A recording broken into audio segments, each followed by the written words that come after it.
ओम शांति। आप सब ओके हैं? ओके? എല്ലാവരും ഓക്കെ ആണോ? ഓക്കെ ആണെങ്കിൽ കൈ ഉയർത്തിയേ.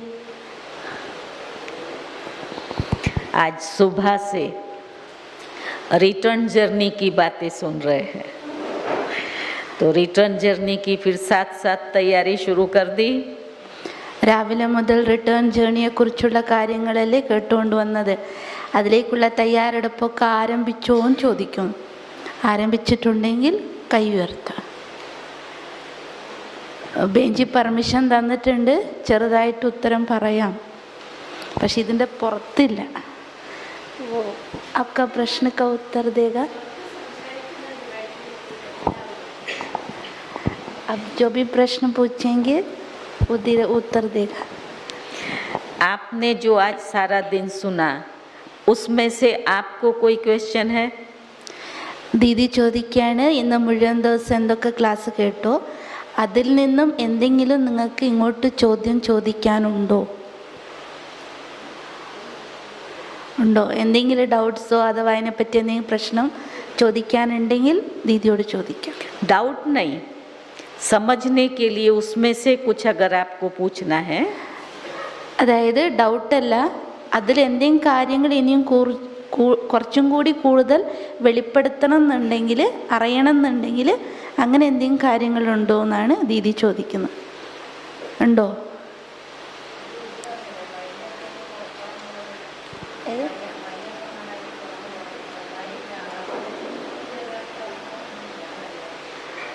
मैना, आप सुबह बताया था ना मैना के बारे में, वो दीदी ने बताया. क्या बताया? वो दीदी ने ये क्लास कराई कि आत्मा के बारे में. तो मैना एक पंछी है, मैना वो उड़ सकती है. ऐसे हम भी मई को भूल करके उड़ सकेंगे. എപ്പോഴാണ് ഞാൻ എന്നുള്ള ബോധം ദേഹത്തിൻ്റെ മറക്കുന്നത്, അപ്പോൾ പറക്കാൻ കഴിയും. അതാണ് അതിൽ പറഞ്ഞത്.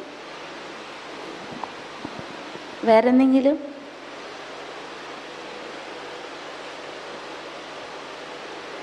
എന്തെങ്കിലും അറിയാനുള്ളത് എന്തെങ്കിലും ഉണ്ടെങ്കിൽ ചോദിച്ചാൽ ദീദി അതിൻ്റെ ആധാരത്തിൽ ക്ലാസ് എടുക്കും.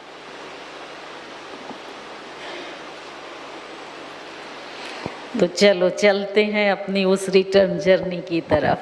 हाँ, आज बहुत सारी बातें सुनी, फिर भी बाबा कहता है कि रिटर्न जर्नी की एक और गहरी धारणा वो है बेहद की वैराग्य वृत्ति.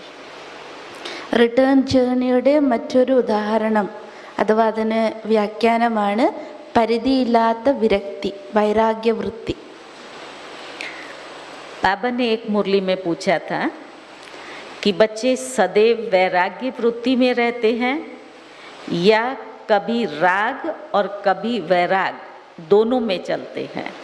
ബാബ ഇടയ്ക്ക് മുരളിയിൽ ചോദിക്കാറുണ്ട്, കുട്ടികൾ നിരന്തരമായിട്ടും പരിധിയില്ലാത്ത വൈരാഗ്യ വൃത്തിയിലുണ്ടാകാറുണ്ടോ, അഥവാ ഇടയ്ക്ക് നമ്മൾ രാഗത്തിലേക്ക്, അതായത് അങ്ങോട്ടുള്ള വെളിച്ചലിലേക്ക്, ആകർഷണത്തിലേക്ക് പെട്ടുപോകാറുണ്ടോ, അഥവാ എപ്പോഴും വിരക്തിയിൽ തന്നെ ആയിരുന്നു, വൈരാഗ്യത്തിലായിരുന്നു? राग अर्थात आसक्ति. രാഗ് എന്ന് വെച്ചാൽ അർത്ഥം ആസക്തി, താല്പര്യം. रजोगुणी प्रीति, രജോഗുണിയായിരിക്കുന്ന സ്നേഹം. लगाव झुकाव, അതിൽ ആകർഷണവും വരുന്നു, അതുപോലെ തന്നെ അതിന് അടിമകളാകേണ്ട അവസ്ഥ. ईर्ष्या द्वेष, ഈർഷ്യവും വിദ്വേഷവും. ये है राग. ഇതാണ് ആ രാഗം. വൈരാഗ്യത്തിന് നേരെ ഓപ്പോസിറ്റ്. രാഗ് എന്താണുള്ള പദം അതിൻ്റെ ഉള്ളടക്കമാണ്. अब हम इसको 3 बातों से स्पष्ट करेंगे. एक राग होता है व्यक्ति के देहधारी के साथ. നമ്മുടെ മനസ്സ് വലിക്കുന്നത് ഒന്ന് വ്യക്തിയിലേക്ക്, ആസക്തി ഉണ്ടാകുന്നത് ഒന്ന് വ്യക്തിയിലേക്ക്. किसी व्यक्ति के विशेष गुण से हमें उसके प्रति राग होता है. किसी व्यक्ति के बोलने का ढंग बड़ा अच्छा है बड़ी मुस्कुराहट के साथ बात करता है तो भी हमको उसके प्रति राग होता है। ഇങ്ങനെയാണ് ഒരു വ്യക്തിയോട് നമുക്ക് അത്തരത്തിലുള്ള ആകർഷണം വരുന്നത്, താല്പര്യം വരുന്നത്. നമ്മൾ പറയില്ല ഇഷ്ടമുണ്ട്. അപ്പോൾ ചിലപ്പോൾ അവരുടെ ഗുണത്തെ കണ്ടിട്ടായിരിക്കാം, ചിലപ്പോൾ അവരുടെ പെരുമാറ്റ രീതി, അവർ വളരെ പുഞ്ചിരിയോടെ സംസാരിക്കുന്നു, അഥവാ അവരുടെ എന്തെങ്കിലും വിശേഷതകൾ, അത്തരത്തിൽ നമ്മൾ അവരിലേക്ക് ആകർഷിക്കപ്പെടും.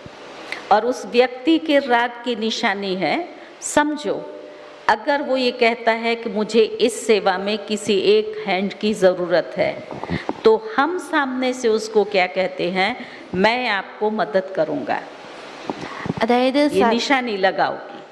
ഇപ്പം നമ്മൾ എങ്ങനെയാണ് അതിനെ തിരിച്ചറിയുക എനിക്ക് അങ്ങനെ ഉണ്ട് എന്നുള്ളത്? ഇപ്പം നമ്മളൊരു സേവ ആരെങ്കിലും നമ്മളോട് ഏൽപ്പിക്കുമ്പോൾ നമ്മൾ പറയുന്നത് എന്താ, എനിക്ക് ഇവർ കൂടെ കിട്ടിയാൽ ഞാൻ സേവ ചെയ്യാം. അപ്പോൾ മുമ്പിൽ ഉള്ള ഒരു വ്യക്തിക്ക് താല്പര്യം ഉണ്ടാകും. അപ്പോൾ അവർ പറയണം, ഓഫർ ചെയ്യാണ്, ഞാൻ നിങ്ങൾക്ക് സഹയോഗം തരാം. फिर भी अगर दूसरी बार भी आवश्यकता होती है तो वो व्यक्ति उसको मदद करता है और बार बार हमें उस व्यक्ति की याद आती है. तो हमारा संबंध किसके साथ हो गया, व्यक्ति के साथ. बहुत सूक्ष्म है ये, बाहर से हमें दिखाई देता है कि मेरा उसके साथ कुछ नहीं है, मैंने तो सेवा के लिए इसको याद किया, लेकिन बाबा इसको कहता है ये देहधारी के साथ सूक्ष्म राग है, लगाव है. അതായത് സൂക്ഷ്മമാണിത്, നമ്മളുടെ ഉള്ളിലേക്ക് ഇറങ്ങിച്ചെന്ന് നോക്കേണ്ടതാണ്.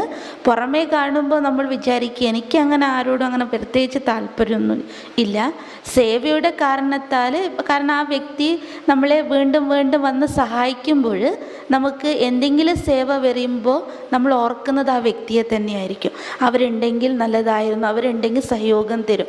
അപ്പോൾ ആ സൂക്ഷ്മമായിരിക്കുന്ന നമ്മുടെ മനസ്സ് പോകുന്നു എങ്കിലും അത് സൂക്ഷ്മമായിരിക്കുന്ന അവരോടുള്ള താല്പര്യം ആകർഷണമാണ്. दूसरा, माँ अपने बच्चे को प्यार से संभालती है, संवारती है, तो उसका संवारते संवारते बच्चे के साथ मोह हो जाता है.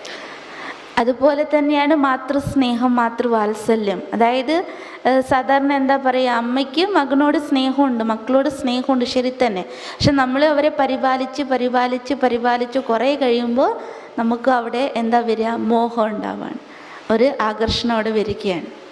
ऐसे ही दोस्त का दोस्त के साथ में, गुरु का शिष्य के साथ में राग हो जाता है, संबंध हो जाता है. അതുപോലെ എല്ലാ സംബന്ധങ്ങളിലും നമുക്ക് അങ്ങനെ കാണാൻ പറ്റും. അതിപ്പോൾ കൂട്ടുകാർ തമ്മിലാകാം, ഗുരു ശിഷ്യ ബന്ധത്തിലാകാം, എവിടെ നോക്കിയാലും അത്തരത്തിൽ സൂക്ഷ്മമായിരിക്കുന്ന ഒരു താല്പര്യം നമ്മുടെ ഉള്ളിൽ ഉടലെടുക്കും. और तीसरा, किसी के अंग बड़े आकर्षक होते हैं तो हम उस देह के प्रति आकर्षित हो जाते हैं, आसक्ति उसमें चली जाती है. മൂന്നാമത്തെ പോയിന്റ് ആണ്, അതായത് എങ്ങനെയാണ് താല്പര്യം ഉണ്ടാവുക എന്നുള്ളത്. ചിലവരുടെ രൂപത്തിൽ നമ്മൾ ആകർഷിക്കപ്പെടും, അവരുടെ ശരീരത്തിൻ്റെ ഏതെങ്കിലും ആകർഷണത്തിൽ പെട്ടുപോകും. അതും ഒരു തരത്തിലുള്ള താല്പര്യമാണ്, ആസക്തിയാണ്. जैसे तुलसीदास के लिए सुनते हैं कि उसको अपनी पत्नी से बड़ा प्यार था, जो रात को उठ कर के भी वो उसके घर चला गया और दरवाजे बंद थे तो पाइप से चढ़ कर के ऊपर अपनी पत्नी को मिलने के लिए गया. ये था देह का देहधारी से लगाव. അതായത് ഉദാഹരണം പറഞ്ഞു തരാണ്. തുളസീദാസ് എന്ന് പറയുന്ന ഒരു സന്യാസി ഉണ്ടായിരുന്നു. അവർ ഇതൊക്കെ എഴുതുന്നത്. അപ്പോൾ അവരെ പറ്റിയിട്ട് കേട്ടറിവാണ്. അതായത് അവർക്ക് അവരുടെ പത്നിയോട് വളരെയധികം സ്നേഹവും മോഹവും ഉണ്ടായി. അപ്പോൾ രാത്രി ഒന്നും ഉറക്കം വരാതാകുമ്പോൾ അവരുടെ വീട്ടിലേക്ക് പോകും. അന്നത്തെ കാലഘട്ടം അങ്ങനെയല്ല, സിസ്റ്റമാറ്റിക് ആയിട്ടുണ്ടായിരുന്നു. അപ്പോൾ ഇവർ കാണാൻ വേണ്ടി രാത്രി വീട്ടിൽ വാതിൽ തുറക്കാൻ പറ്റില്ല, അതുകൊണ്ട് പൈപ്പ് കയറി പോകുമായിരുന്നു കാണാൻ വേണ്ടി. അപ്പോൾ അതൊരു വ്യക്തികൾ ദേഹധാരികളോടുള്ള ആകർഷണമാണ്. और तुलसीदास के लिए भी सुना कि उसका भी सूरदास, उनका भी मन भटकता था, जिसके कारण से उसने अपनी आंखें फोड़ दी. അതുപോലെ അവരൊക്കെ ദോഹ എഴുതുന്നവരായിരുന്നു, നമ്മൾ കേട്ടിട്ടുണ്ട് അവരെ പറ്റിയിട്ട്. സൂർദാസ്, അവരുടെ കഥയും നമ്മൾ കേട്ടതാണ്.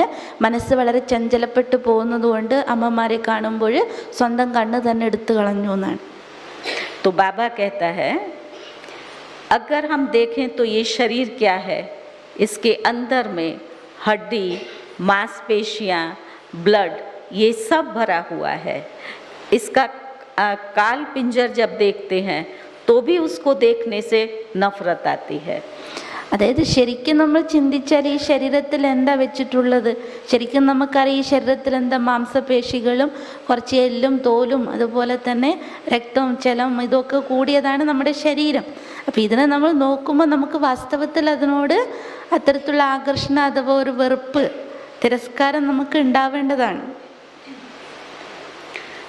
तो हमें ये देह के प्रति जो आकर्षण होता है, फिर बाबा हमें वो ज्ञान देता है कि इस विनाशी देह में आसक्ति न रख, उस अविनाशी पिता को तुम याद करो। क्योंकि जब हमें मालूम है इसके अंदर में सिर्फ ब्लड है, मांस है, हड्डियां हैं, उसी का ये पुतला है, तो उस विनाशी देह के प्रति आकर्षण होना, उसको बाबा कहता है ये महा मूर्खता का काम है. അപ്പം അതുകൊണ്ട് തന്നെ ബാബ നാം കുട്ടികൾക്ക് എപ്പോഴും ഡയറക്ഷൻ നൽകാറുണ്ട്. ഈ ശരീരം എന്ന് പറയുന്ന വിനാശിയാണ്. അവിനാശിയായിരിക്കുന്ന ആത്മാവിൻ്റെ ഒരു കുപ്പായം മാത്രം. ആ ഒരു കുപ്പായത്തിൽ എന്താ, അതൊരു ബൊമ്മ മാത്രമാണിത്. ഇതിൽ മാംസപേശികളും എല്ലും തോലും ജലവും അതുപോലെ തന്നെ രക്തം കൂടിയ ഒരു സംഭവമാണ്. അപ്പോൾ ബാബ നമ്മളുടെ മനസ്സിനെ എവിടത്തേക്കാണ് കൊണ്ടുപോകുന്നത്? അവിനാശിയായ ആത്മ ഓർമ്മിക്കേണ്ടത് അവിനാശിയായ തൻ്റെ അച്ഛനെ തന്നെയാണ്. ഇതിലേക്ക് ആകർഷണം വേണ്ട, ഇതിനോട് മോഹം വേണ്ട. तो व्यक्ति और देहधारी से लगाव. दूसरा है वस्तुओं के प्रति राग. खाने पीने पहनने की वस्तुओं से लगाव होता है. एक व्यक्ति था, उस व्यक्ति को अचार खाने का बहुत शौक था. सारे भारत में जहाँ पर भी जो वैरायटी मिलती थी उसके लिए उसको जो भी खर्च करना पड़े, लेकिन वो वहाँ से मंगा करके खाता था. तो ये क्या था? वस्तु में राग था, जो बुद्धि को खींचता है. അതായത് ആദ്യത്തെ പറഞ്ഞ പോയിന്റ് വ്യക്തികളോട്, ദേഹധാരികളോടുള്ള ആകർഷണം. അതുപോലെ തന്നെ രണ്ടാമത്തെ പോയിന്റാണ് വസ്തുക്കളോടുള്ളത്. അതിപ്പോൾ എന്തുമാകാം, ഭക്ഷണ സാധനങ്ങളാകാം, ധരിക്കുന്ന വസ്ത്രങ്ങളാകാം, എന്ത് വസ്തു ഉണ്ടോ ജഡമായത് അതിനോടുള്ള നമ്മുടെ താല്പര്യ ആകർഷണം. ഇപ്പോൾ ദീദി പറയാണ്, അങ്ങനെ ഒരു സഹോദരൻ ഉണ്ടായിരുന്നു, അയാൾക്ക് അച്ചാറിനോട് വളരെയധികം താല്പര്യം കൂടുതലാണെന്ന്. അതിനുവേണ്ടി എത്ര ചിലവ് മുടക്കിയാലും കുഴപ്പമില്ല, ഇഷ്ടപ്പെട്ടു എങ്കിൽ എത്ര വെറൈറ്റി അച്ചാർ കിട്ടുമോ അത്രയും വാങ്ങിക്കുമായിരുന്നു. അപ്പം അതൊക്കെ അതിനോടുള്ള ആകർഷണമാണ്, അതിനോടുള്ള താല്പര്യമാണ്. क्योंकि दुनिया के अंदर बहुत आकर्षण वाली चीज़ें हैं, जितना उनके पीछे हम जाते हैं बुद्धि फंसती जाती है. बाबा हमेशा कहता है आवश्यकता से अधिक वस्तुओं का संग्रह नहीं करना चाहिए. ഇന്നത്തെ ലോകം എന്ന് പറയുന്നത് നമുക്കറിയാം, നമ്മളെ എങ്ങനെയെങ്കിലും നമ്മുടെ ബുദ്ധിയെ അങ്ങോട്ട് വലിക്കുന്ന വിധത്തിലുള്ള ആകർഷണമയമായിരിക്കുന്ന വസ്തുക്കളാകാം പലതും. അപ്പം അതുകൊണ്ട് ബാബ പറയാണ് നമ്മുടെ ബുദ്ധി ഒരിക്കലും അവിടത്തേക്ക് പോകരുത്, അത്തരത്തിലുള്ള കാര്യങ്ങളിലേക്ക് നമ്മുടെ മനസ്സ് വലിഞ്ഞു പോകരുത്. और तीसरा है वैभव अर्थात पद से राग. അതുപോലെ തന്നെ വൈഭവത്തോടുള്ള നമ്മുടെ മോഹം, ആകർഷണം, അതിലിപ്പോൾ പദവി വരും. അതുകൊണ്ട് കൂടുതൽ സംഗ്രഹിക്കാനുള്ള ബുദ്ധി ഉണ്ടാകരുത് എന്ന്. അതായത് എനിക്ക് ആവശ്യത്തിനേക്കാൾ കൂടുതൽ സംഗ്രഹിച്ചു എങ്കിൽ, കൂടുതൽ വസ്തുക്കൾ സാധനങ്ങളൊക്കെ കൂട്ടി വെച്ചു എങ്കിൽ അതും നമ്മൾ പ്രത്യക്ഷമാക്കുന്നത് നമുക്കതിനോടുള്ള ആർത്തിയാണ്, അഥവാ അതിനോടുള്ള താല്പര്യം. बाबा का बनने के बाद हमने सब कुछ छोड़ा, लेकिन सूक्ष्म में ये भावना आती है कि मुझे सबके बीच में मान सम्मान मिलना चाहिए, मुझे अच्छे स्थान पर बिठाना चाहिए, मेरे कार्य की सबके सामने महिमा होनी चाहिए. तो ये जो सूक्ष्म आकांक्षाएं हैं, ये है पद से राग. അതായത് നമുക്കറിയാം വൈഭവത്തോടെന്ന് പറയുമ്പോൾ പദവി. ഒന്ന് ദീദി പറയാണ്, ഇപ്പം നമ്മൾ ബാബയുടെ കുട്ടികളാകുമ്പോൾ തന്നെ എല്ലാം ഉപേക്ഷിച്ചവരാണ്. നമുക്കൊന്നിനോടും യാതൊരു തരത്തിലുള്ള താല്പര്യമില്ല. എന്നിരുന്നാലും സൂക്ഷ്മമായിട്ട് നോക്കുകയാണെങ്കിൽ നമുക്കിടയിൽ തന്നെ സംഘടനയിലൊക്കെ ഉണ്ടാകുമ്പോൾ നമ്മൾ ആഗ്രഹിക്കുന്നുണ്ട് എല്ലാവരുടെ മുന്നിൽ ഒന്ന് തന്നെ ആദരിച്ചാൽ, ഒന്നില്ലെങ്കിൽ റെസ്പെക്റ്റ് ചെയ്താൽ, എല്ലാവരുടെ മുന്നിൽ എന്നെ ഒന്ന് പുകഴ്ത്തി പറഞ്ഞാൽ, എല്ലാവരുടെ മുന്നിൽ എന്നെ എനിക്കൊരു സ്ഥാനം മാനം നൽകിയെങ്കിൽ നമ്മൾ ആഗ്രഹിച്ചു പോകും. അതും കൂടി പദവിയോടുള്ള നമ്മുടെ ആകർഷണമാണ്, ആസക്തിയാണ്. आपने अच्छा कार्य किया, आपकी महिमा नहीं होती है, लेकिन आपसे जो छोटा व्यक्ति है उसकी अगर महिमा हो जाती है तब हमारी स्थिति में जो चेंज आता है वो भी एक सूक्ष्म राग है. ഇപ്പോൾ ഉദാഹരണത്തിന് പറയണ ഏതെങ്കിലും ഒരു കാര്യപരിപാടി ചെയ്യുമ്പോൾ ചിലപ്പോൾ അതിൽ നിങ്ങളുടെ റോള് നല്ലൊരു ഉത്തമ റോളായിരിക്കാം, നിങ്ങൾ നല്ല കാര്യം ചെയ്തിട്ടുണ്ടാകാം. പക്ഷെ അത് നിങ്ങൾ എപ്പോഴും ചെയ്യുന്നതുകൊണ്ട് ആരും അങ്ങനെ എടുത്ത് പറയുന്നുണ്ടാവില്ല. പക്ഷെ നിങ്ങളെക്കാളും കുറച്ച് ചെറിയവരാരെങ്കിലും ഉണ്ടോ, അവരെക്കുറിച്ചാണ്, അവർ കുറച്ച് നല്ല ചെയ്തപ്പോൾ അവരെക്കുറിച്ച് നിങ്ങളുടെ മുന്നിൽ പുകഴ്ത്തി പറഞ്ഞപ്പോൾ നമ്മുടെ സ്ഥിതിയിൽ, എൻ്റെ സ്ഥിതിയിൽ മാറ്റം വരുന്നു എങ്കിൽ, എന്നെപ്പറ്റി പറഞ്ഞില്ലല്ലോ, അത് അത്തരത്തിൽ തന്നെ വന്നു എങ്കിൽ മനസ്സിലാക്കണം എൻ്റെ ഉള്ളിൽ അങ്ങനെ സൂക്ഷ്മമായി പദവിയോട് താല്പര്യ ആകർഷണമുണ്ട്.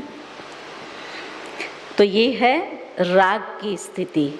अब बाबा कहता है बेखत का वैराग हम किसको कहते हैं? जिसमें अनासक्त वृत्ति हो. അതായത് ഇതാണ് നമ്മളുടെ റാഗ് എന്ന് പറയുന്ന പദത്തിൽ, അതായത് ആകർഷണം എങ്ങനെയാണ് ഒരു വ്യക്തിൻ്റെ ഉള്ളിൽ ഉണ്ടാവുക സൂക്ഷ്മ രൂപത്തിൽ നമ്മൾ ചെക്ക് ചെയ്യുമ്പോൾ. ഇപ്പോൾ ബാബ അതിനെ പറയാണ് അത് വേണ്ട, ഇപ്പം നമ്മളിലേക്ക് കൊണ്ടുവരേണ്ടത് പരിധിയില്ലാത്ത വൈരാഗ്യവൃത്തിയാണ്. देह और देह के संबंधों से उपराम वृत्ति, അതായത് ദേഹവും ദേഹത്തിൻ്റെ സംബന്ധത്തിൽ നിന്നും ഉപരിയാകുന്ന സ്ഥിതി. एक बाबा के साथ सर्व संबंध, ഒരു ബാബയോട് സർവസംബന്ധം, പരിധിയില്ലാത്ത വൈരാഗ്യ വൃത്തിയെക്കുറിച്ച് ദീദി പറയാം. तो बेखत की वैराग वृत्ति में बाबा कहते हैं बच्चे ये देह भी तुम्हारी नहीं है. जैसे वो सन्यासी घर बार छोड़ कर के जंगल में चले जाते हैं, लेकिन बाबा ने हमें सिखाया है कि इस घर को छोड़ कर के नहीं जाना है, लेकिन ये घर देह ये भी तुम्हारा अपना नहीं है. ഇപ്പോൾ പരിധിയില്ലാത്ത വിരക്തിയെക്കുറിച്ച് ബാബ കുട്ടികളോട് പറയുമ്പോൾ ബാബ ചൂണ്ടിക്കാണിക്കുന്നത് സന്യാസിമാർ വീടും കുടുംബവും ഉപേക്ഷിച്ചിട്ടാണ് അവരുടെ വിരക്തിയെ കാണിക്കുന്നത്. എന്നാൽ ബാബ കുട്ടികളോട് പറയാണ് നിങ്ങൾ വീടും കുടുംബവും ഉപേക്ഷിച്ചിട്ടല്ല പോകേണ്ടത്, ഈ ശരീരം എന്നുള്ള വീട്, അതായത് ദേഹം എന്നുള്ള ആ ബോധത്തെയാണ് വെടിയേണ്ടത്. तो शरीर भी मेरा नहीं है, मैं आत्मा भी किसकी हूँ? बाबा की हूँ. तो जब देह और आत्मा दोनों बाबा के हो जाते हैं तो सूक्ष्म में अहम भाव, मैंपन, वो हमारा खत्म हो जाता है. അപ്പോൾ ദേഹവും എൻ്റേതല്ല, ആത്മാവാണെങ്കിലോ ബാബയുടേതാണ്. അപ്പോൾ ദേഹവും ഞാനല്ല, ദേഹവും എൻ്റേതല്ല, ഞാനും ബാബയുടേത്. അപ്പോൾ ദേഹവും ആത്മാവും രണ്ടും ബാബയുടേതായി കഴിയുമ്പോൾ സൂക്ഷ്മ രൂപത്തിലുള്ള നമ്മുടെ ഉള്ളിൽ കിടക്കുന്ന അഹംഭാവം, ഞാൻ എന്നുള്ള, എൻ്റെ എന്നുള്ള ഭാവം ഇല്ലാതാകും. जैसे ब्रह्मा बाबा ने, जब शिव बाबा में बाबा को निश्चय हुआ और बाबा ने अंदर से ये कहा कि ये सब कुछ तेरा, तो तेरा कहने के बाद कभी भी बाबा को इस देह या देह की संपत्ति या संबंधों में बुद्धि नहीं गई. संपूर्ण बाबा की वैराग्य वृत्ति थी. ഏതുപോലെ നമ്മുടെ ബ്രഹ്മാബാബയെക്കുറിച്ച് നമുക്കറിയാം. ഏത് നിമിഷം ബ്രഹ്മാബാബ തൻ്റെ ശരീരത്തെ രഥം സ്വീകരിച്ചു, ശിവബാബ പ്രവേശിച്ചു, അതോടെ തന്നെ ബ്രഹ്മബാബ ഉള്ളിൽ തന്നെ ഒരു സങ്കല്പെടുത്തു, എൻ്റേതൊക്കെ എന്തൊക്കെയുണ്ടോ അതൊക്കെ ബാബയുടേതാണ്, എല്ലാം ബാബയുടേതെന്ന് സമർപ്പിച്ച ആ സെക്കൻഡ് പിന്നീട് ഒരിക്കലും ഒരു നിമിഷം പോലും ഇന്ന് വരെ അവരുടെ മനസ്സിൽ ശരീരത്തെ പറ്റിയാകട്ടെ, സംബന്ധങ്ങളുടെ പ്രതിയാകട്ടെ, അതോ അവരുടെ എന്തൊക്കെ സമ്പത്ത് വൈഭവങ്ങളുണ്ടായോ ഒന്നിനോടും ഞാൻ എന്നുള്ളൊരു ഇത് വെച്ചിരുന്നില്ല. हमने इस देह को बाबा को सौंपा है. അതുപോലെ ദീദി ചോദിക്കുകയാണ്, നമ്മളും ഈ ശരീരത്തെ ബാബയ്ക്ക് അർപ്പിച്ചിട്ടുണ്ടോ? ये शरीर बाबा को दिया है. ചോദിക്കുമ്പോൾ ഉത്തരം അറ്റ്ലീസ്റ്റ് ഇങ്ങനെയെങ്കിലും കൊടുക്കുക, ശരീരം ബാബയ്ക്ക് കൊടുത്തിട്ടുണ്ടോ? മലയാളം മനസ്സിലാവുന്നുണ്ടല്ലോ, കൊടുത്തിട്ടുണ്ടോ? എന്നോ ഉയർത്തിയ കൈ ഉയർത്ത്. ഒരു സംശയം सोच करके जवाब देना। हाँ, ദീദി മനസ്സിലായി, അതുകൊണ്ട് പറയും ये ആലോചിച്ച് बाबा വേണം को കൈ देना छोटी बात नहीं है। ബാബയുടെ മുന്നിലാണ് പറയുന്നത്, ബാബയ്ക്കാണ് കൊടുത്തിരിക്കുന്നതെന്ന് പറയുമ്പോൾ അത് ചിന്തിച്ച് വേണം കൈ ഉയർത്താൻ. आप ब्रह्मा बाबा को देखो, जिस दिन से बाबा ने कहा तेरा, उस दिन के बाद कभी भी इसको बाबा ने किसी भी लौकिक में यूज नहीं किया।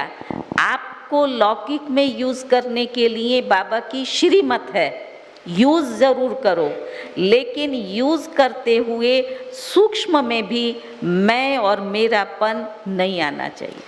അതായത് ചിന്തിക്കാൻ പറഞ്ഞത് ഇതാണ്, ബ്രഹ്മാബാബ നമ്മളുടെ മുന്നിൽ എക്സാമ്പിളായി നിൽക്കുകയാണ്. അപ്പോൾ ബ്രഹ്മാബാബ ഏത് സെക്കൻഡ് സർവസ്വം ബാബയിൽ അർപ്പിച്ചു, സമ്പത്തും ശരീരം തൻ്റെ സംബന്ധം, അതായത് ഭാര്യയാകട്ടെ മക്കളാകട്ടെ എല്ലാ ബന്ധങ്ങളെയും ബാബ അങ്ങോട്ട് എന്ന് സമർപ്പിച്ചു മനസ്സുകൊണ്ട്. അതിനുശേഷം ഒരിക്കൽ പോലും ബ്രഹ്മാബാബയുടെ മനസ്സിൽ ഞാനെന്നോ എൻ്റേതെന്നോ ഒരു സങ്കല്പം പോലും വന്നിരുന്നില്ല. ഇവിടെ നിങ്ങൾക്ക് ബാബ ചുട്ടി നൽകിയിരിക്കുകയാണ്, എന്താണ്, നിങ്ങൾക്ക് എൻ്റെ ഞാനെന്നുള്ളത് യൂസ് ചെയ്യാം, എന്നാൽ അതിനെ അത്ര തന്നെ ബാബയ്ക്ക് സമർപ്പിച്ചിട്ടുണ്ടോ, അതിനെ എപ്പോഴും എൻ്റേതെന്നിലേക്ക് ആകർഷണമല്ല, ജസ്റ്റ് യൂസ് മാത്രം ചെയ്യാം.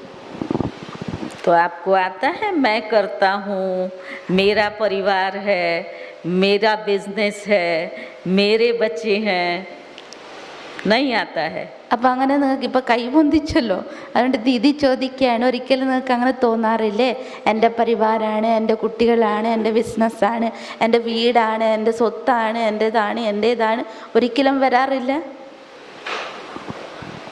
सब बुद्धि से फ्री है.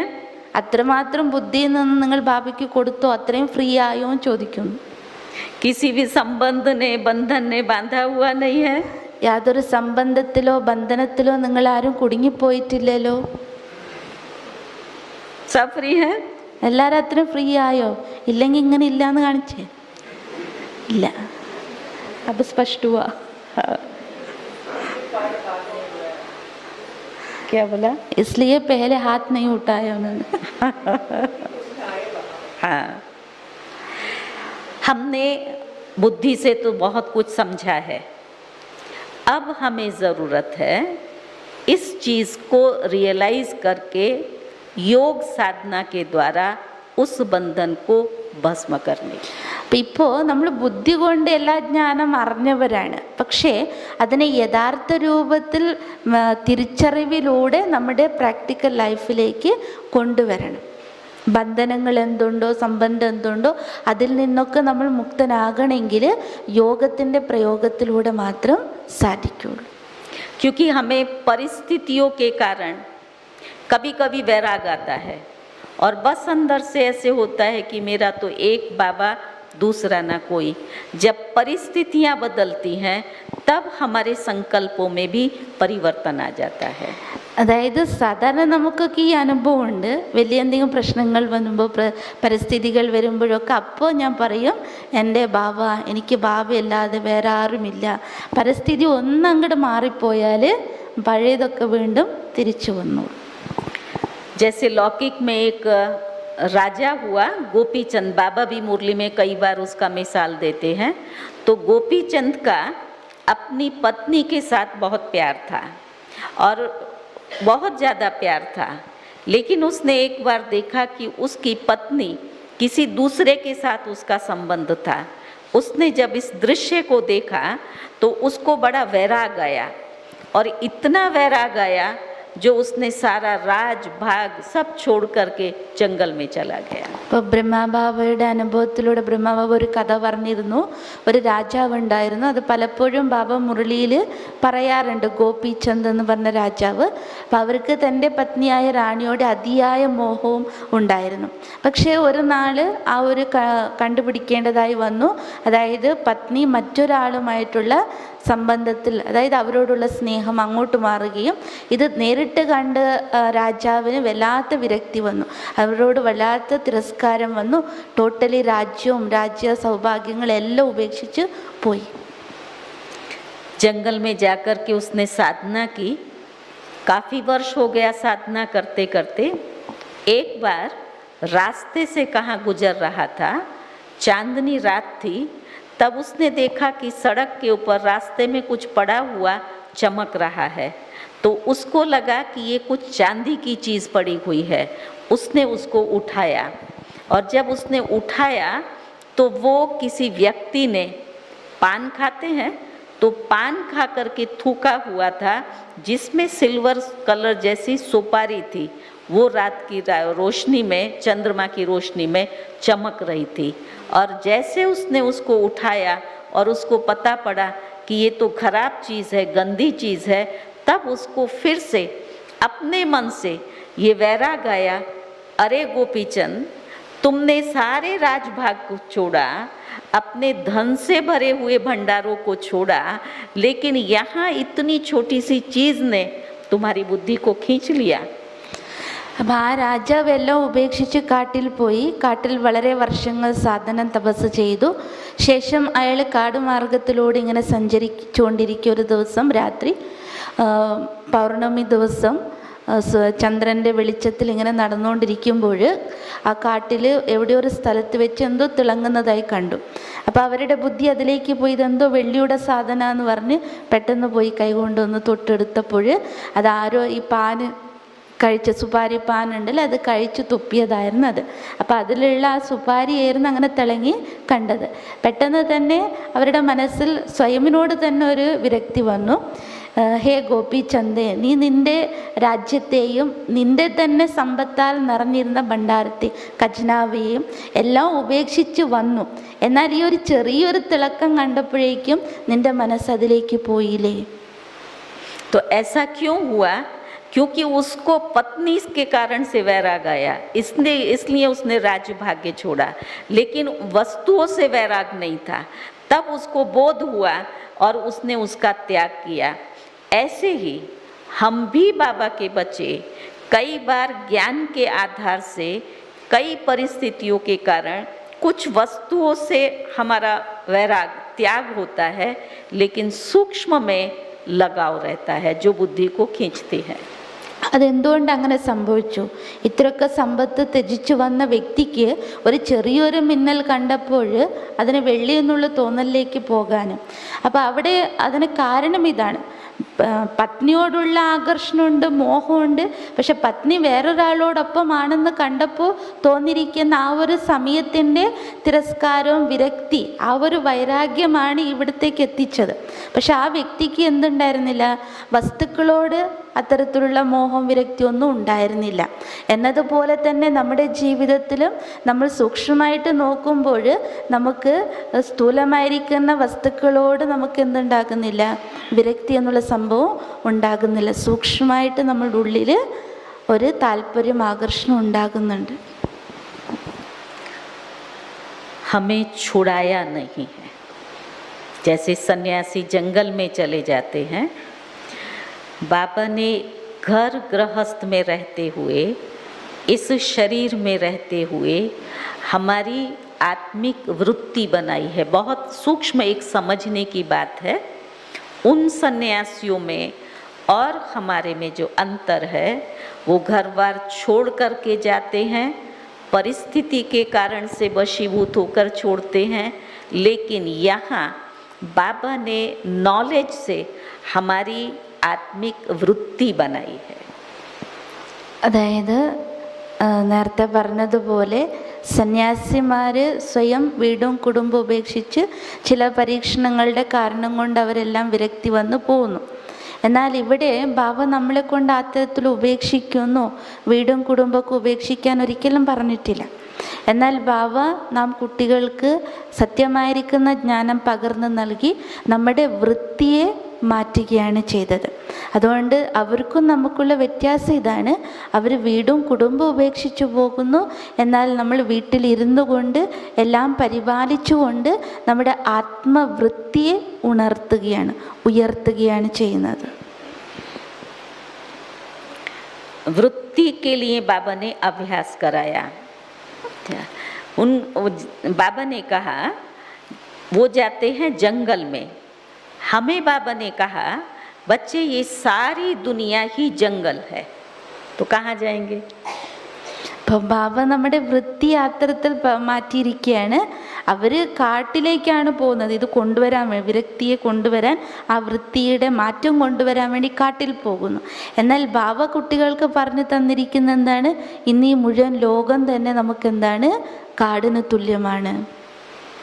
तो अभ्यास कराया, ये घर बाबा का, मैं बेघर हूँ.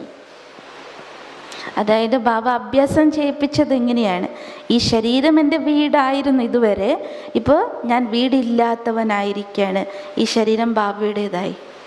और जैसे जैसे हम इस आत्मिक स्थिति का अभ्यास करते हैं, आत्मा भाई भाई का अभ्यास करते हैं, तो हमारी सूक्ष्म वृत्ति बनती जाती है, जिस वृत्ति के अंदर सदैव के लिए हर आत्मा के प्रति शुभ भावना और कल्याण की भावना ये बनती है.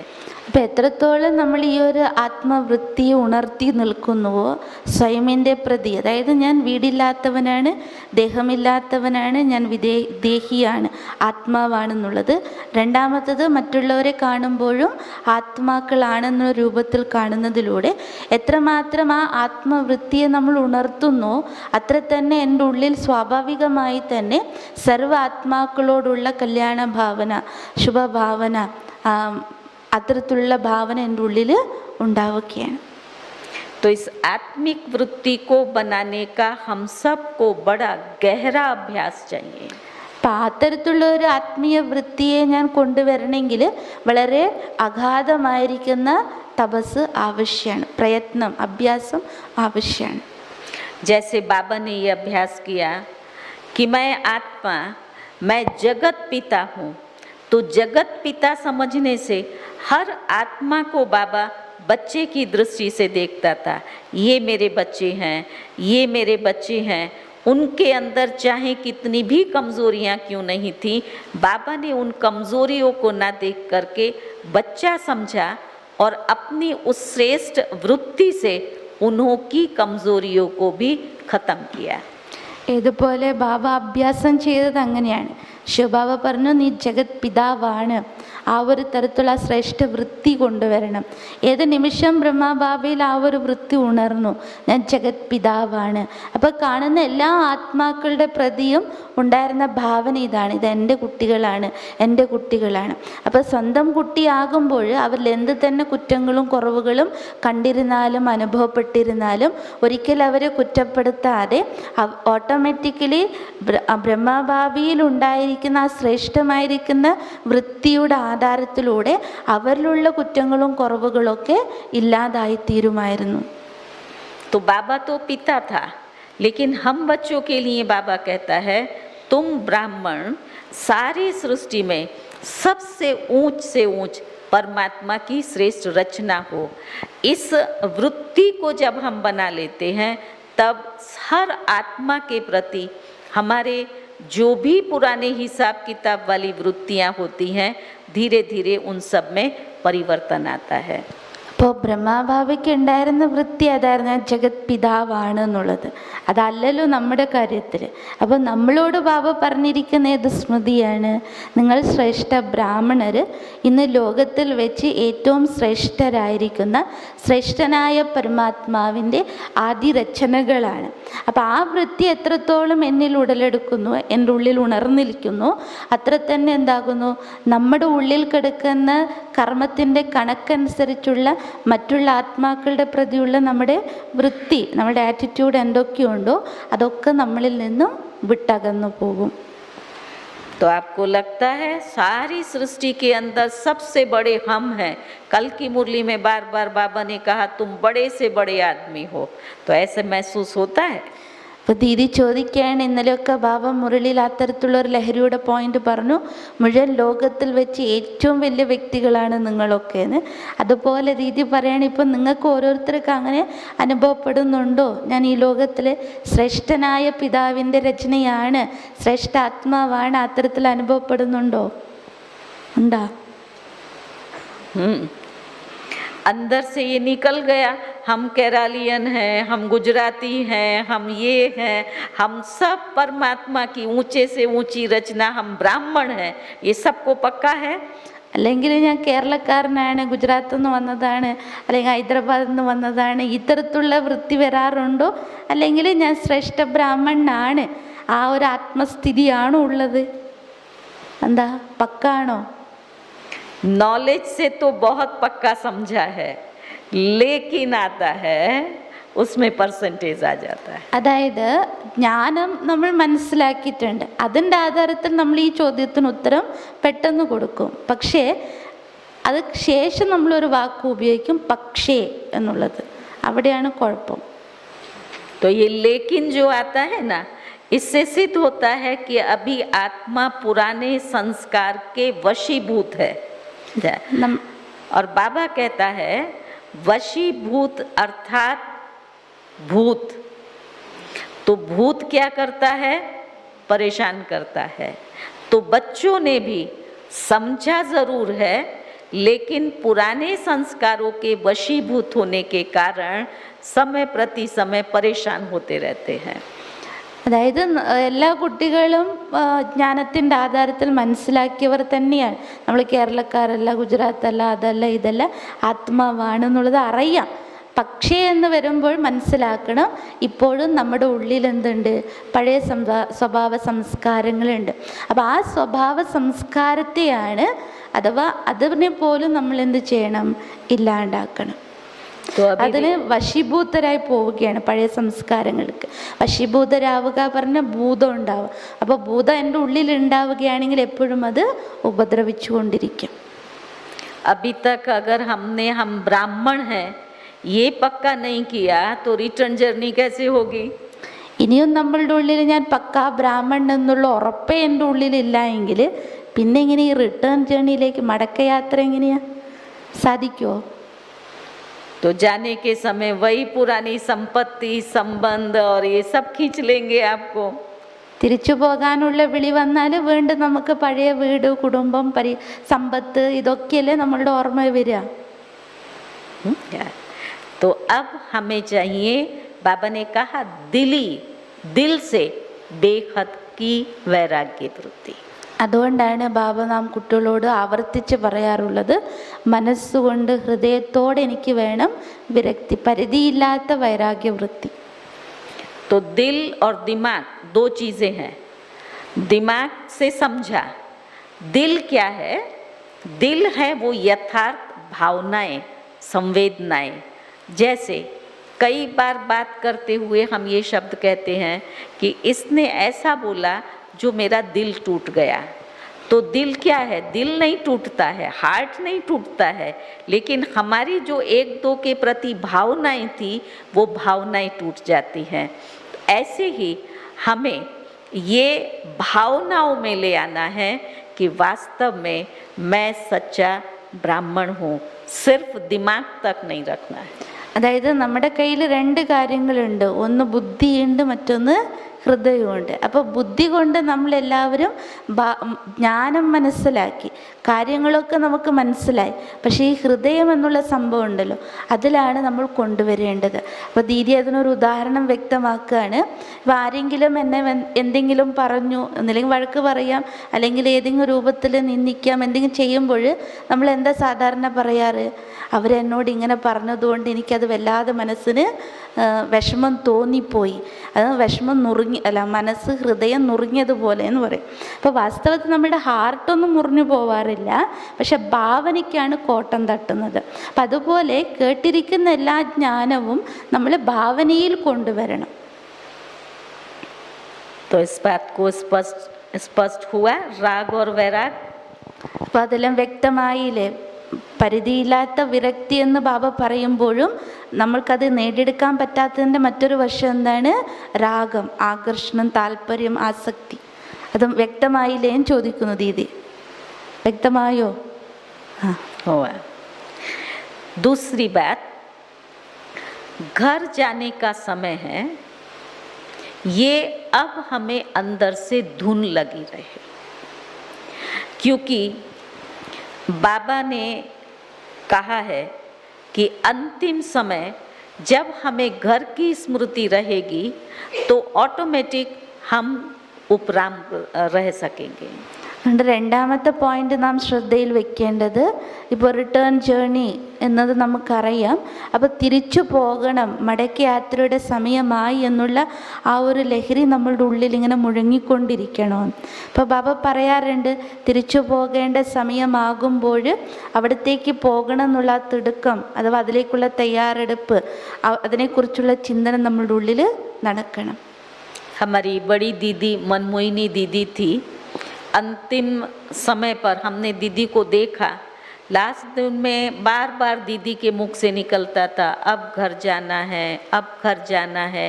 कोई भी दीदी से बात करता था तो सबको दीदी ये स्लोगन देती थी और पूछती थी, घर याद रहता है, अब तो घर चलना है.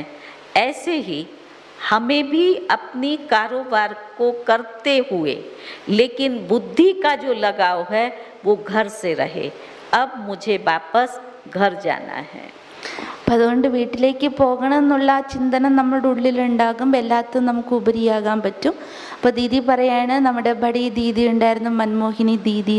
അപ്പോൾ അവർ എപ്പോഴാണ് ലാസ്റ്റ് സ്റ്റേജ് വന്നത്,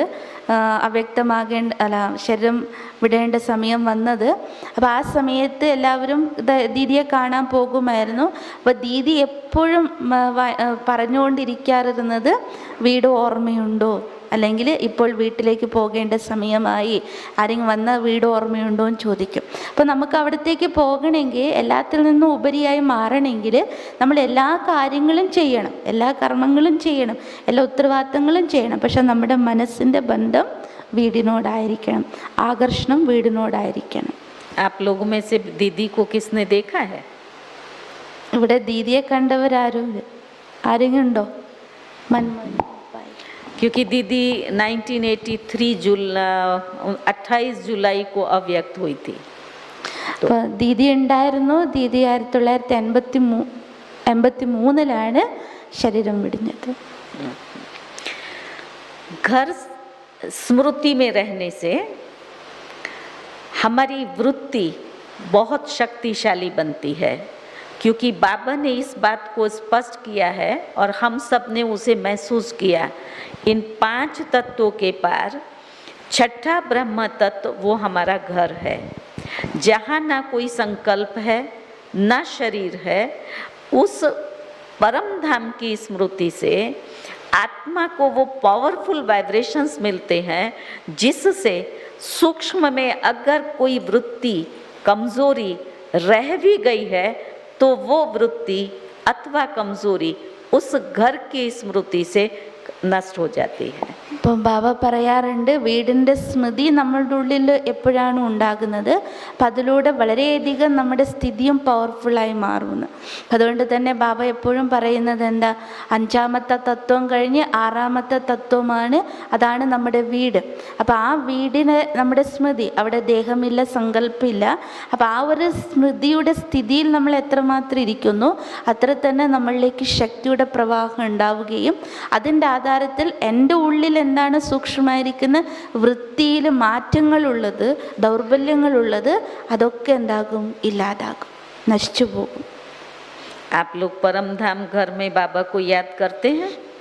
ദീദി ചോദിക്കുകയാണ്, പരംധാമമാകുന്ന നമ്മുടെ വീട്ടിൽ ബാബയോ ഓർമ്മിക്കാറുണ്ടോ?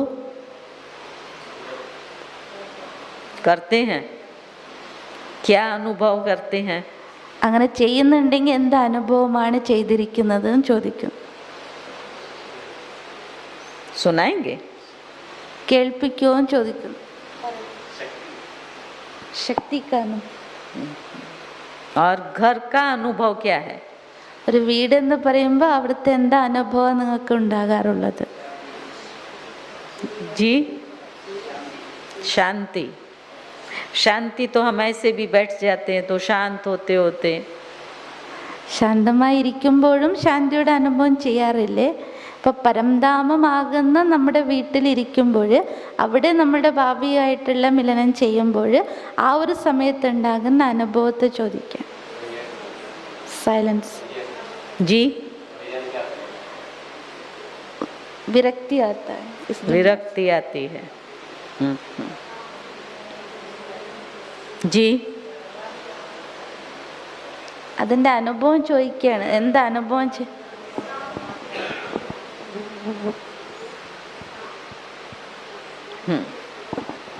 आपका अपना अनुभव घर का क्या है?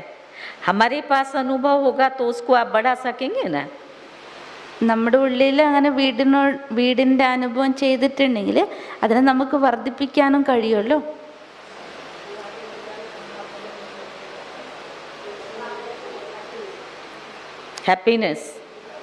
हैप्पीनेस आता है. घर में जाने के लिए, घर की अनुभूति में सबसे पहली बात तो आत्मा टोटल डिटैच होती है. വീടിൻ്റെ അനുഭവം ചെയ്യണമെങ്കിൽ ആദ്യം നമ്മൾ ശ്രദ്ധിക്കേണ്ടത് ആത്മ ടോട്ടലി ഇവിടെ നിന്നും ഡിറ്റാച്ച് ആകണം, ഉപരിയാകണം. और जब हम परम धाम घर में हैं तब 3 बातें होती हैं: बॉडीलेस, थॉटलेस और टाइमलेस. Thoughtless, time. അതായത് വീട്ടിലായിരിക്കുമ്പോൾ പരന്താമത്തിൽ എത്തിക്കഴിഞ്ഞാൽ നമുക്ക് 3 കാര്യങ്ങളാണ്. ഒന്ന് ബോഡിലെസ്, ശരീരമില്ല. രണ്ടാമത്തെ സങ്കല്പില്ല, തോട്ട്ലെസ് ആണ്. മൂന്നാമത്തെ നമുക്ക് ടൈംലെസ് ആണ്, സമയത്തിൻ്റെ ഇത് ഉണ്ടാവുകയില്ല. टाइम का भी ख्याल नहीं है. मैं उस घर में बैठी हुई हूँ और वो इतनी शक्तिशाली दुनिया है.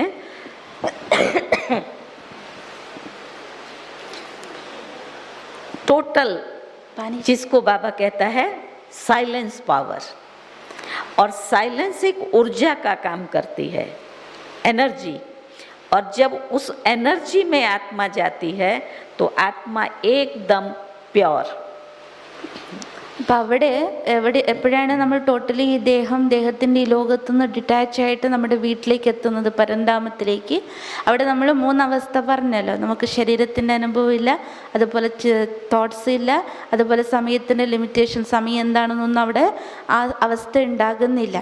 അതുപോലെ തന്നെ അവിടെ സമ്പൂർണ്ണ ശാന്തിയുടെ അനുഭൂതി ഉണ്ടാകുന്നതോടെ തന്നെ അത്രയും പവർഫുൾ സ്റ്റേജ് ആയിരിക്കും, അത്രയും ശക്തിശാലി സ്ഥിതിയുടെ അനുഭവം ചെയ്യുന്നു. ആ അനുഭവത്തിലാണ് പവിത്രതയുടെ അനുഭൂതി ഉണ്ടാവുക. और ये अभ्यास आपको अपनी प्रवृत्ति में कार्य व्यवहार करते हुए बार बार दिन में अपनी बुद्धि को घर परम धाम में ले जाने का करते रहना है. അപ്പം ഈ അനുഭവം നമ്മളിൽ കൊണ്ടുവരാൻ വേണ്ടിയും അതിനെ അനുഭൂതി ചെയ്യാനും വർദ്ധിപ്പിക്കുന്നതിന് വേണ്ടി ഒരു സ്ഥലത്ത് ഇരുന്ന് ചെയ്യുമ്പോൾ മാത്രമല്ല, മുഴുവൻ ദിവസത്തിലും നമ്മൾ ഇടയ്ക്കിടയ്ക്ക് ഇത് പ്രാക്ടീസ് ചെയ്യണം. വീടിൻ്റെ സ്മൃതിയിൽ ഉണ്ടായിരിക്കണം, വീട്ടിൽ പോകുന്നതിൻ്റെ അനുഭൂതി. ഈ ദീദി പറഞ്ഞു തന്നാൽ ഈ കാര്യങ്ങൾ ഇതേ രീതിയിൽ പ്രാക്ടീസ് ചെയ്യണം. तो इस अभ्यास से रहे हुए सूक्ष्म हिसाब किताब, स्वभाव, संस्कार, ये सब हमारे भस्म हो जाते हैं और आत्मा एकदम प्योर बन जाती है. ഈ അഭ്യാസത്തിൽ കൂടിയാണ് നമ്മൾ എന്തൊക്കെ ചെറിയ ചെറിയ അംശങ്ങളുടെ രൂപത്തിൽ എന്തൊക്കെ നമ്മുടെ പഴയ സ്വഭാവ സംസ്കാരങ്ങളാകാം, വൃത്തിയിലുള്ള ദൗർബല്യങ്ങളാകാം, അതൊക്കെ നീക്കപ്പെടുകയും അഥവാ നശിക്കുകയും അതിൻ്റെ ആധാരത്തിൽ ഞാൻ ആത്മ പവിത്രമായി മാറും. और वो शुद्ध आत्मा सिद्धि स्वरूप बनती है. क्योंकि बाबा ने ये कहा है, घर जाने से पहले हम सब का जो अंतिम स्वरूप होगा वो सिद्धि स्वरूप होगा. और उस सिद्धि स्वरूप के द्वारा जो भी इस सृष्टि पर आत्माएं रही हुई हैं, जिनकी सेवा रही हुई है, वो हमारे उस स्वरूप से खींच करके बाबा के घर तक आएंगे. അപ്പം എത്രത്തോളം ഞാൻ ശുദ്ധാത്മാവായി മാറുന്നു ഈ അഭ്യാസത്തിലൂടെ, അത്ര തന്നെ ഞാൻ സിദ്ധി സ്വരൂപനായിട്ട് മാറുകയാണ്. ബാബ പറയാറുണ്ട്, വീട്ടിലേക്ക് പോകുന്നതിന് മുൻപ് നമ്മുടെ ലാസ്റ്റ് സ്റ്റേജ് ആയിരിക്കും സിദ്ധി സ്വരൂപ സ്ഥിതി. അപ്പം അതിൽ എൻ്റെ എന്തെല്ലാം സേവയാണോ ബാക്കി ആയിരിക്കുന്നത്, മറ്റുള്ള ആത്മാക്കളിലേക്ക് എത്തിക്കാനുള്ളത്, അവരുടെ ആഗ്രഹങ്ങൾ പൂർത്തീകരിക്കാനുള്ളത്, അതൊക്കെ നമ്മുടെ ഈ സിദ്ധി സ്വരൂപ സ്ഥിതിയിലൂടെയാണ് പൂർത്തീകരിക്കപ്പെടുക. तो सिद्धि स्वरूप आत्मा जो होगी, उस आत्मा के हर संकल्प में विश्व की आत्माओं का कल्याण समाया हुआ होगा. प्रकृति के लिए उनकी श्रेष्ठ भावनाएं होंगी. प्रकृति परिवर्तन का वो आत्मा कार्य करेगी. അതായത് സിദ്ധി സ്വരൂപരായിരിക്കുന്ന ആത്മാക്കളുടെ സ്ഥിതി ഇതായിരിക്കും.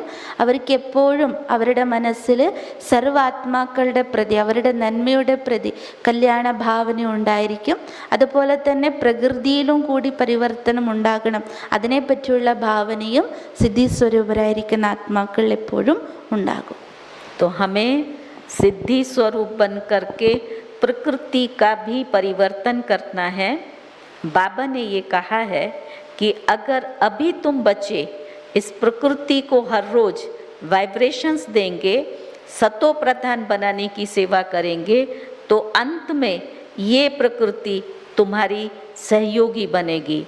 भले चारों तरफ पानी होगा लेकिन तुम्हारे पास पानी नहीं आएगा, तुम्हारे पैर टच करके पानी वापस चला जाएगा. शास्त्रों के अंदर में एक मिसाल भी है. श्री कृष्ण को जब वो लेकर के जा रहे थे जमुना नदी से, तो जमुना नदी ने कृष्ण के पाँव को टच किया और पानी उतर गया. तो ये निशानी है प्रकृति जीत आत्मा की. അപ്പം അതുകൊണ്ട് ബാബ പറയാണ് സിദ്ധി സ്വരൂപരായി അന്തിമ സമയത്ത് നമ്മുടെ ആ സ്ഥിതിയെ നമ്മൾ നേടിയെടുക്കണം.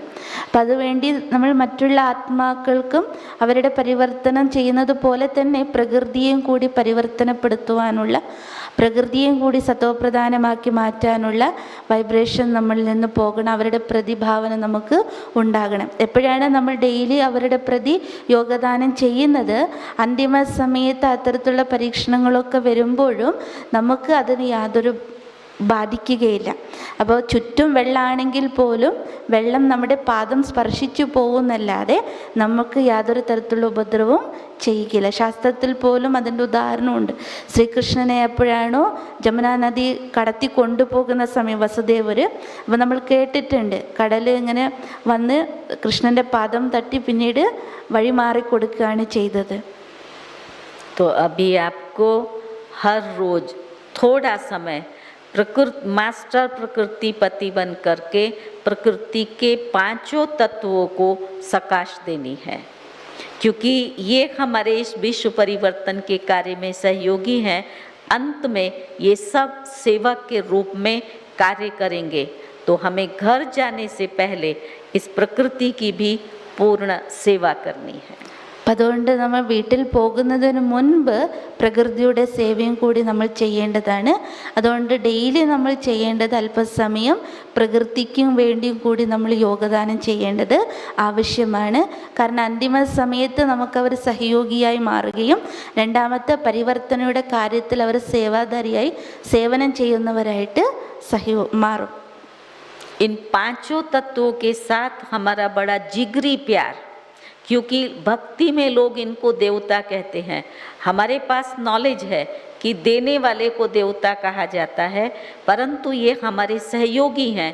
किसी भी चीज़ को हमें वेस्ट नहीं करना है, पानी को हमें वेस्ट नहीं करना है, हवा है, उन सब को सतो प्रधान बनाना है प्यार से. നമുക്ക് ഈ പഞ്ചതത്വങ്ങളോടും വളരെ അഗാധമായ സ്നേഹമുണ്ടായിരിക്കണം. ഭക്തിമാർഗത്തിൽ പോലും ഈ പഞ്ചതത്വങ്ങളെ ദേവതകളുടെ രൂപത്തിലാണ് പൂജിക്കപ്പെടുന്നത്. എന്നാൽ ജ്ഞാനം നമുക്ക് ലഭിച്ചിരിക്കുമ്പോൾ നമ്മൾ മനസ്സിലാക്കിയിരിക്കുന്നത് നൽകുന്നവൻ ദേവത എന്നാണ്. എന്നാൽ പ്രകൃതി നമ്മുടെ സഹയോഗിയാണ്. അതുകൊണ്ട് തന്നെ നമ്മൾ ഈ ഒരു ജീവിതത്തിൽ ശ്രദ്ധിക്കേണ്ട കാര്യം ഒന്നും വേസ്റ്റ് ആക്കാതിരിക്കുക. അതായത് തത്വങ്ങളെ പോലും നമ്മൾ വേസ്റ്റ് ചെയ്യാൻ പാടില്ല. അതിപ്പോൾ വെള്ളത്തിൻ്റെ കാര്യത്തിലാകാം, കാറ്റിൻ്റെ കാര്യത്തിലാകാം, അങ്ങനെ എന്തൊക്കെ നമ്മൾ ഉപയോഗിക്കുന്നുണ്ടോ അതിനെ വേസ്റ്റ് ആക്കാതിരിക്കാൻ വേണ്ടി കഴിയുന്നതും ശ്രമിക്കണം. കഴിയുന്നതല്ല ശ്രമിക്കണം. तो रिटर्न जर्नी के पहले फिर से सार में अगर रिपीट करें तो राग से परे वैराग्य स्थिति में रहना है.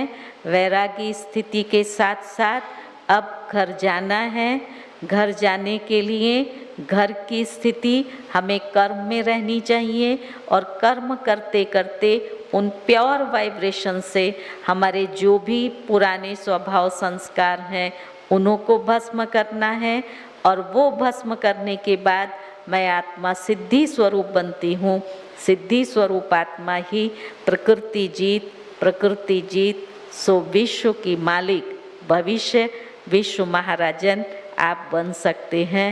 ये है हमारा रिटर्न जर्नी के पहले का सारा पुरुषार्थ. ഓം ശാന്തി. ഇപ്പോൾ റിട്ടേൺ ജേർണിയുടെ ഈ പുരുഷാർത്ഥത്തിൽ ദീദി പറഞ്ഞ ഇന്നത്തെ സാരം അതാണ്. അതായത് രാഗം, ആകർഷണം, ആസക്തി, ഇതിൽ നിന്നൊക്കെ നമ്മൾ ഉപരിയായി നമ്മൾ വീണ്ടും ബേഹദ് പരിധിയില്ലാത്ത വിരക്തിയുള്ളവരായി മാറണം. പരിധിയില്ലാത്ത വിരക്തിയിലൂടെ വേണം ശ്രേഷ്ഠമായ വൃത്തിയെ ഉൾക്കൊണ്ടുകൊണ്ട് എൻ്റെ ഉള്ളിൽ എന്തൊക്കെ വൃത്തി ദുർബലമായി കിടക്കുന്നുണ്ടോ അതിനൊക്കെ പരിവർത്തനപ്പെടുത്തി നമ്മൾ നമ്മുടെ വീടായ പരംധാമത്തിൻ്റെ യഥാർത്ഥമായിരിക്കുന്ന അനുഭൂതി ചെയ്തുകൊണ്ട് എല്ലാ കർമ്മങ്ങളും ചെയ്തുകൊണ്ടിരിക്കെ എല്ലാത്തിൽ നിന്നും ഉപരിയായി വേണം അവസാനത്തെ സ്ഥിതി, അതായത് റിട്ടേൺ ജേർണിയുടെ ലാസ്റ്റ് സ്റ്റേജായ സിദ്ധി സ്വരൂപരായി മാറുകയാണ്. ആ സിദ്ധി സ്വരൂപത്തിലൂടെ അവശേഷിച്ചിരിക്കുന്ന സേവനം, അത് ആത്മാക്കളുടെ പരിവർത്തനം, അതുപോലെ തന്നെ പ്രകൃതിയുടെയും കൂടി നമ്മൾ സേവനം ചെയ്യണം. പ്രകൃതി പതിയായി നിത്യവും നമ്മൾ അവരിലേക്ക് വേണ്ടിയിട്ടുള്ള യോഗദാനം കൊടുത്തുകൊണ്ട് നമ്മൾ അതിനെയും ജയിച്ച് സമ്പൂർണ്ണ സ്റ്റേജ് പവിത്രമായിരിക്കുന്ന സ്ഥിതിയെ നേടി വിശ്വത്തിലെ മഹാരാജനും വിശ്വ അധികാരിയും അധികാരികളായിട്ട് മാറും. ठीक है, फिर हम सब बाबा के साथ साथ साथ घर चलेंगे. അപ്പോൾ നമ്മളെല്ലാവരും ബാബയോടൊപ്പം തന്നെ വീട്ടിലേക്ക് പോകാം. चलो, ओम शांति.